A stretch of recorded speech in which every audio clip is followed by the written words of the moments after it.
Well, I had a good meeting with Kash Patel, the president's nominee for FBI director. We still don't know what Director Wray's plans are, but eventually I assume that Mr. Patel will be confirmed as the next FBI director. We talked about the importance of restoring the reputation of the FBI as a nonpartisan law enforcement investigative agency. As you recall, that confidence was eroded beginning with James Comey's treatment of Hillary Clinton when he announced publicly that no reasonable prosecutor would prosecute her for misuse of her computers and the classified system. That was fundamentally a wrong thing for the FBI director to do. That's a prosecutorial decision that should have been made by the Attorney General. But of course that continued when James Comey was fired, and then went on a retribution tour to get a special counsel appointed against President Trump. And my position, as I told Mr. Patel, is that no one should have to go through what President Trump went through by a partisan Department of Justice and FBI. And my goal would be to restore the nonpartisan functioning of the chief law enforcement agency in the country, the FBI and the Department of Justice. To me, that is the goal. Mr. Patel said he shares that goal, and so we had, that was reassuring. Are you comfortable that he's going to be able to stand up to Trump? Well, I think that's a fair question to ask. I mean, it's a hard job to tell the president no, but the law is the law, and I would expect from him, as I would from Pam Bondi, that they would be honest and truthful with the president when it comes to those red lines. To me, that's the important functioning of trusted cabinet officials like the Attorney General, is to tell the president the truth.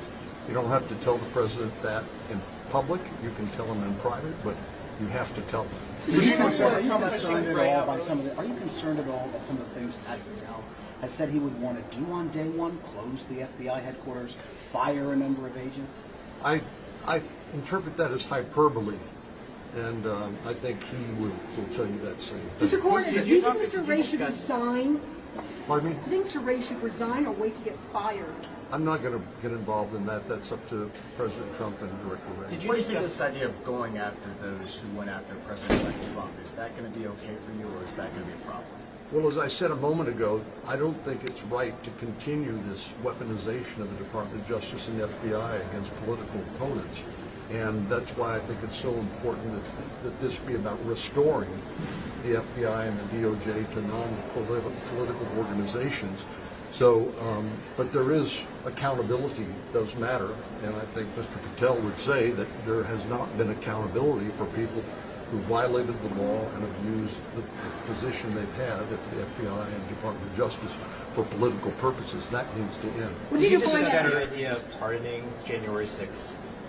People who came here on January 6th, and whether or not do you support that idea? I mean, President-elect Trump mentioned that in his review of the weekend. That's really not in my wheelhouse. That's an executive branch function, so something I wouldn't be involved in. The point you made earlier about depoliticizing the Department of Justice.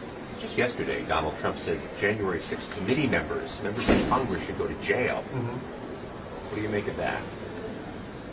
Well, I mean, I heard what he said. You heard what he said, but Do you agree with it? I do not think that's the function of the Senate in the confirmation process. We are looking at these nominees. That, to me, is the most important task in front of us. What President Trump will or will not do is his prerogative. I do think that President Biden undermined the public confidence in the pardon power of the presidency by pardoning his own son after years saying he would not do so. But I'll try not to run down that rabbit hole. I think I'll focus strictly on the nominees. Are you committed to supporting Kash Patel at this point?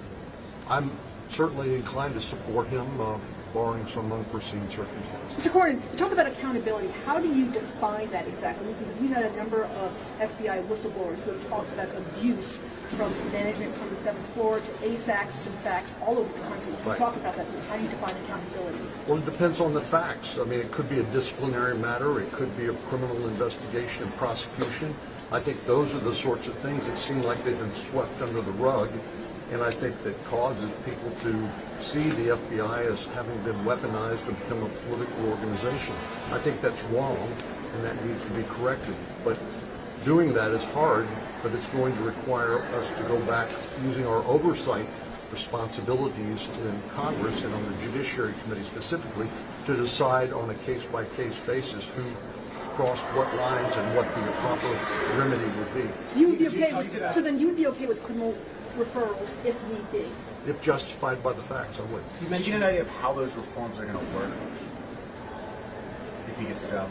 Well, I think part of the problem is the FBI employs about 37,000 people. It's a huge organization. But I don't think the problem is with rank and file FBI agents. I think they are doing, by and large, doing their job in a professional, honest, and appropriate manner. The problem has been with a few bad apples at the leadership, and of course that's now been corrected. But I think what has not yet occurred, at least to my satisfaction and the satisfaction of many other people, is a sort of accountability for past abuses, and that needs to be exposed, and I expect will be exposed.